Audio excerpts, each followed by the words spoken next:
So I don't know a lot about architecture, but I'll tell you this. The people in my life who do were really stressed learning that Kanye West gutted a house designed by one of the greatest architects in the world. Today on the podcast, the politics of treating architecture like art.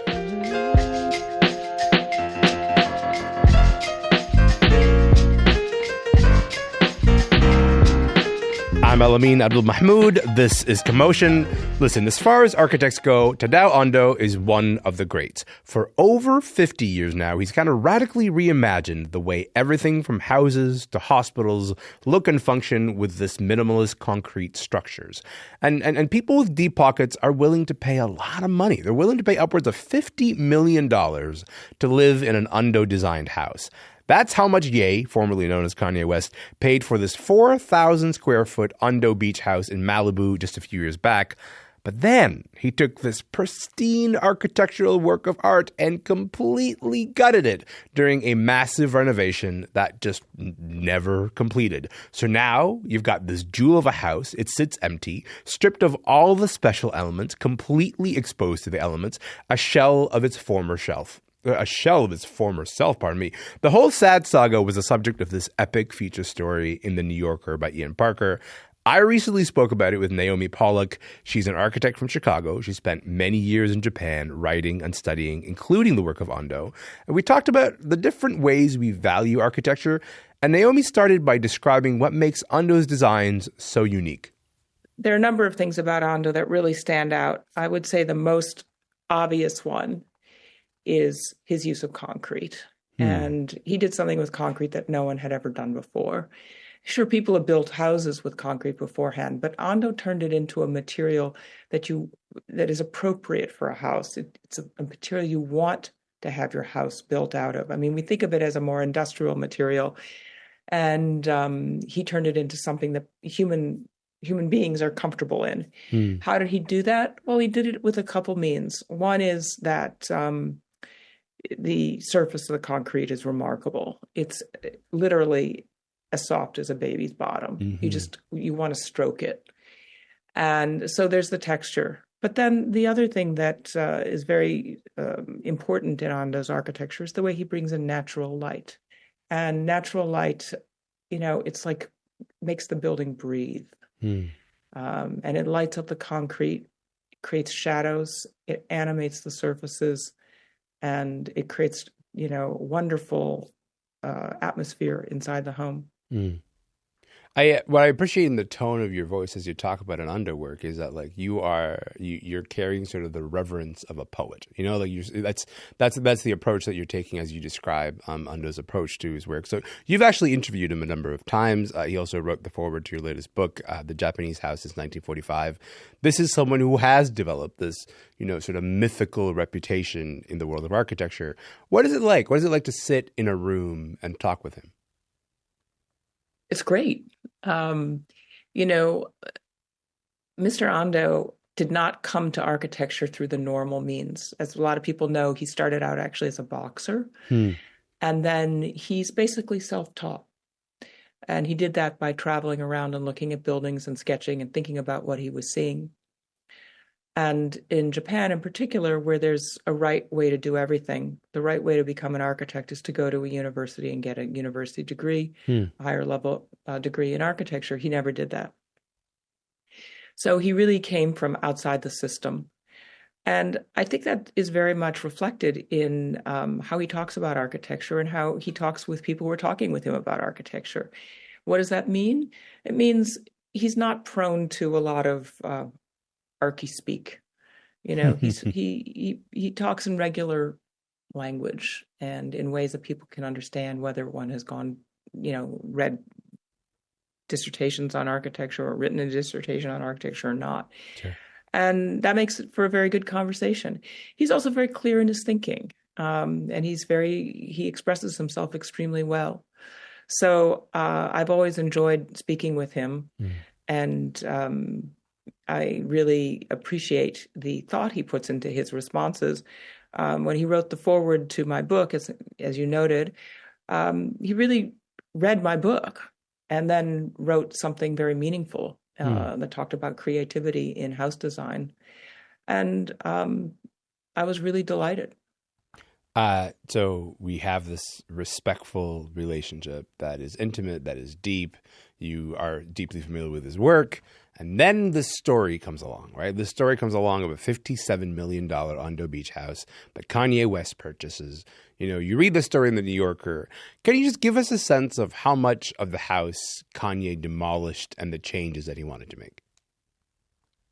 I think that he demolished, well, I mean, he took it down to its bare bones, is what the article seems to imply.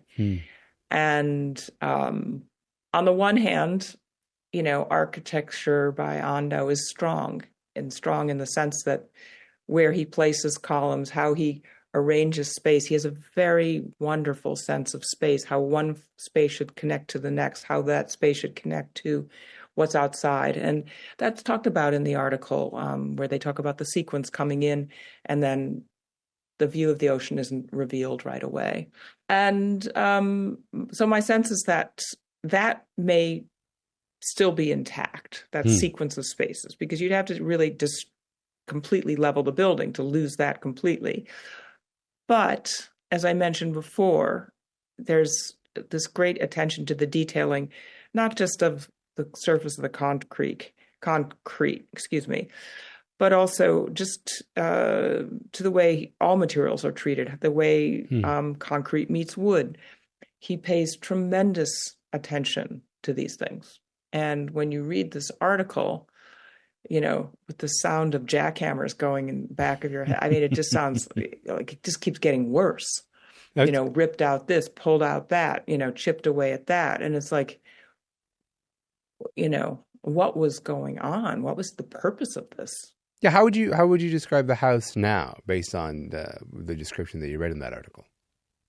I mean, it sounds like, and certainly the photo that shows, and I did a little sleuthing around in other sources. I mean, it looks like a shell. It looks like a building that is maybe at a very early stage of construction, as opposed to a building that was finished and then dismantled. I have to say, you know, the producer, Stuart, and I were just talking right before this conversation about how that article felt really cinematic. It really sort of, you know, put you in the space and put you in the house and put you in, you know, in the position of witnessing this happening to this house. As someone who's familiar with Ando and has worked with Ando, how did reading a piece like this make you feel? It was like a bad dream that just kept getting worse. You know, just when I thought one thing was, you know, okay, that's enough. No, that was not where they stopped. They just had to bring in this guy Saxon and keep, you know, chipping away at this house. And for what reason? What was the motive here? That's beyond, you know, comprehension. Was there one particular part of the article you remember where you said, "Okay, I gotta take a deep breath here. I gotta take a breath." Yeah. You know, there were lots of places where I felt that way. But you know, the parts that really hit home were this kind of tactility I've been talking about. Yeah.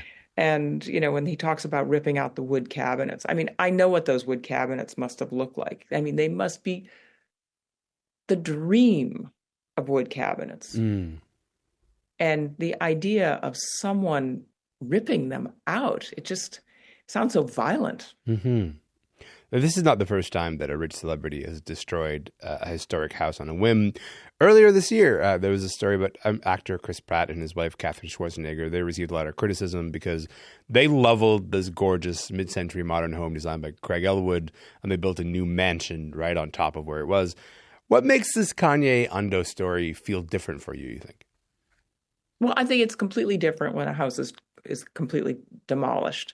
I don't approve of doing that. I don't like that either. Yeah. But there's something that seems in destroying it piecemeal like this, it feels so tortured, like such a tortured process. And then implicit in the article is this idea that somehow, you know, this was making the house better, which is completely beyond my comprehension. It's all I can say is, well, you didn't understand the house to begin with, you know, if this is the reaction to rip it up like this. So there's something about, you know, dismantling something as opposed to completely leveling it, it's a different order of magnitude. I should describe to people who are listening to this conversation that there's sort of like, as you kind of describe this, there's almost like a discomfort in your face as you describe this. Like it seems to sort of pain you as a particularly kind of crass thing to do. And I think all this raises the question, right? Which is like, is a house designed by an architectural master like Ando untouchable? That should it be preserved in a way, or is it a house like any other house that, any owner can sort of do what they want to it? Is there a difference for you, you think? Well, houses are never complete until people move into them and start living in them. And, getting to live in a house is kind of like breaking in a fresh pair of jeans, right? Mm-hmm. It starts to conform to you conform to it. Yeah. And somewhere in between, you find the right balance, the right medium.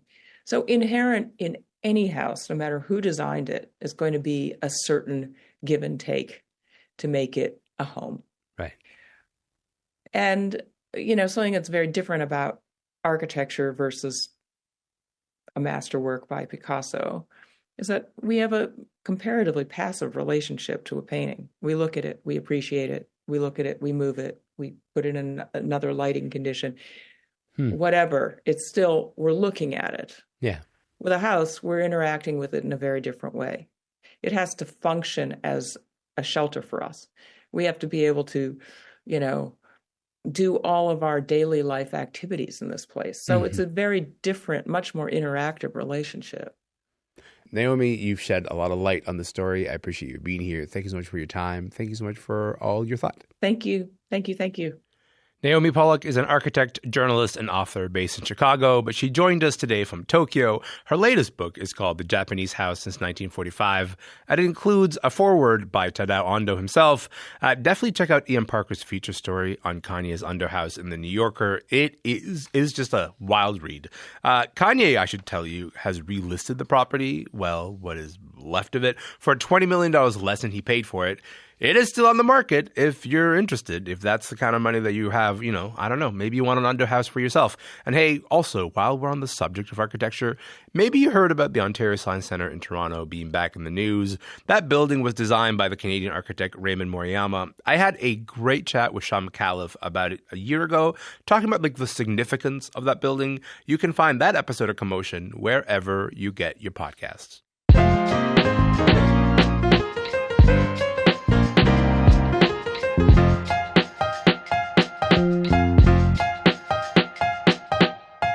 My name is Elamin Abdul-Mahmoud, and you're listening to Commotion.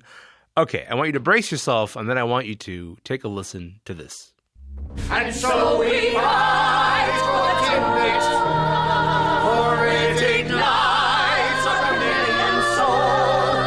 Until the long dark night is over, we'll put our faith in a donut hole. Put our faith in the donut hole. What will you do for a Timbit? We'll put our faith in a donut hole. What would you do for a Timbit? That's from The Last Timbit. It is a musical by Tim Hortons, yes, that Tim Hortons. You know the ones. The people with the coffee and the double-doubles and what have you. Listen, they commissioned the musical for their 60th anniversary. They hired some big names in the Canadian theater world to create and star in the show. It recently opened for a limited run in Toronto. But of course, what we want to know is it worth watching? Does it feel like a long commercial that you maybe want to skip through? Jackson Weaver is here. And fun fact, Jackson Weaver, every time I'm coming out of a theater seeing a musical, Jackson Weaver is the first face that I see. Jackson has never skipped a musical in his life. Jackson, what's good, homie? Oh, I'm so excited to finally be able to meld CBC stuff and talking about musicals. This has been so long in the making. You look like, I should describe to people who are listening to this at home that the way you look right now is like you're spreading your wings forward. You're like, I am home. I am in my element. Let's go. Let's cook. Okay, yes. Let's talk about The Last Timbit. Mainly, why? Why does this musical exist, Jackson? That is a fantastic question. I mean, The reason this musical exists, and we can't beat around the bush, it is an ad. This is an ad. This is an objective ad. Tim Hortons, 60th anniversary of the restaurant existing, wanted to celebrate that somehow. But also, I mean, we have to keep in mind that Tim Hortons, the reason that they're big is they're, Canada's restaurant. That's what people think of. People come here from like outside of Canada, from the United States, everywhere, be like, oh, I have to go to Tim Hortons. But like, it's not technically a Canadian restaurant anymore. Not anymore, yeah. Yeah, it was sold, or it merged with Burger King, and then a Brazilian company kind of owns it. So it's whether it's Canadian or not is kind of up in the air. So that said, Tim Hortons' brand is being Canadian. If they start to get less Canadian in people's minds, maybe you don't get coffee there every morning. This is an opportunity to say Canada, Tim Hortons, hockey, Tim Hortons, Canadiana words adjacent to Tim Hortons until like it brainwashes you into loving it.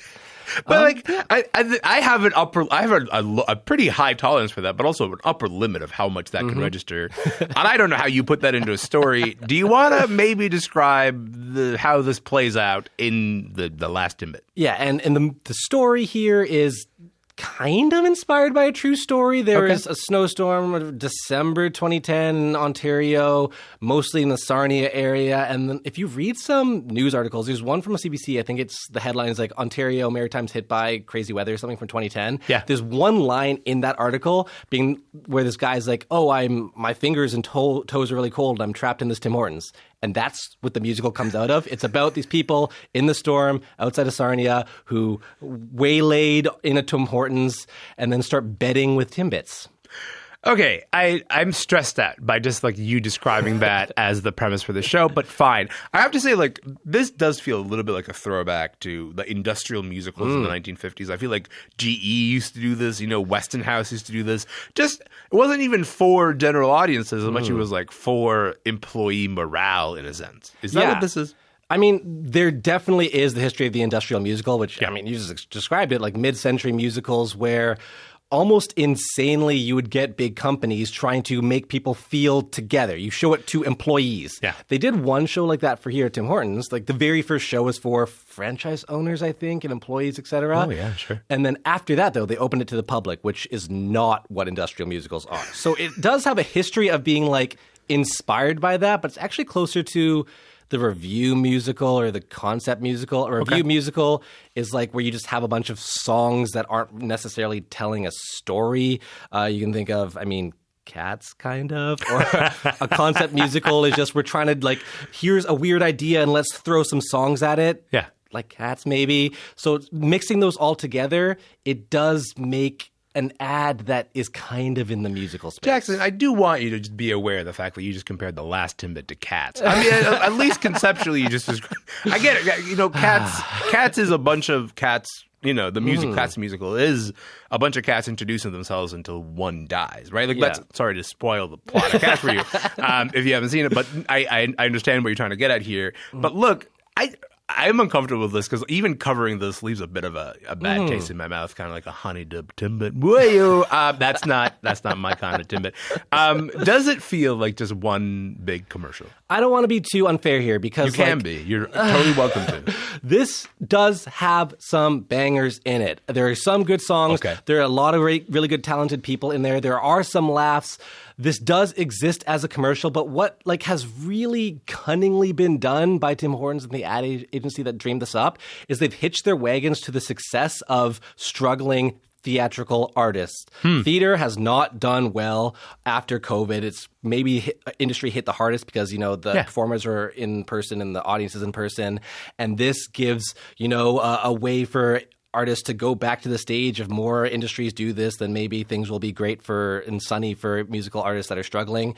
So there is that, and outside of that, the songs are, as I said, somewhat good, but the plot is so paper thin, and there's like maybe 90% too much just throwing always fresh, always Tim Hortons lines in there for it to really exist as a standard musical.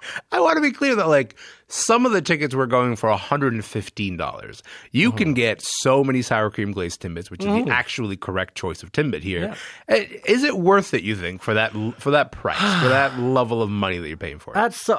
If you want to see Canadian, this is what makes it so hard. Because I love watching you conflicted. It's my favorite thing in the world. Because I can say don't support a commercial musical musical because this bastardizes the purity of the music. But like me from an ivory tower, like blah blah blah. Who cares about me? The theatrical workers, like real politic. They're talking about like if they can actually get work, then like like you should support them. But like in terms of a story, if I'm being totally honest, there's something there. It feels kind of like a Fringe musical. It's put together really quickly. Sure. The story is scattered. It's more like characters coming up and saying, this is why I'm here. And they step back, the next person goes up, and there's a very thin plot from one character underneath that. Yeah. $150, I don't know, but just to see something like this that has never really existed before, maybe. Hey, you know what I like is that we have the same instinct. When somebody says, hey, should I see that thing? I go, like, well, a lot of people labored to pull it together. Yes. And isn't it beautiful that they all came together? But no, it doesn't work. But you should see you should see like the fruits of the effort that so many people came together to do. I got to say, some big names of Canadian theater involved. Can you just talk about the talent of who got tapped to be involved in this thing? Yeah, I mean, this is kind of like a Come From Away spin-off in a way. Michael Rubinoff, the producer of Come From Away, produced this. We get... Come From Away, by the way. Fantastic music. It's fantastic. It's similar, too. Unimpeachable, yes. In where you get people kind of coming up and saying, like, this is why I'm here, the next person, but there's a stronger story. But, you know, outside of that, you might know Jake Epstein. He's the actor from Suits. He plays Brian. He's Craig in Degrassi. One of the really good ones, I think, Keiya Kaneshiro, the little girl from Sort Of. She's the quote-unquote main character here. Okay. Shalina Kennedy, another big one. I could just, like, do a marquee here, but there's big names attached. Okay, I've been told that you have a musical bangers playlist. Best musical bangers is the name of it. I asked, one, please forward me this playlist immediately. Mm-hmm. But two, and I think more importantly, would any songs from the Last Timbit make this best musical bangers playlist? Okay, absolutely. So another pair of like the music and books, the music writers behind this, Annika and Britta Johnson, are incredibly talented. Yeah. 2 songs on here.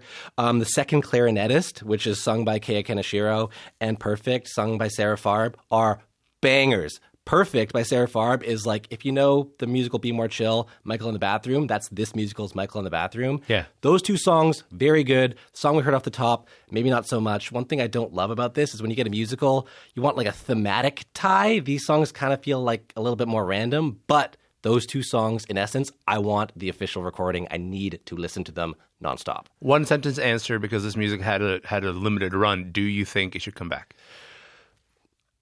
In an adapted, updated form, kill a bunch of the Tim Hortons concept, meet up the characters, then yes, but as it stands, no. That is a long sentence, but we'll take it. Jackson Weaver, thank you for your time and your energy, man. I really appreciate it. Thank you. Thank you. Of course, Jackson Weaver is a reporter at CBC's Entertainment Unit, and that is it for the show today. My name is Elamin. Hey, I'll see you tomorrow.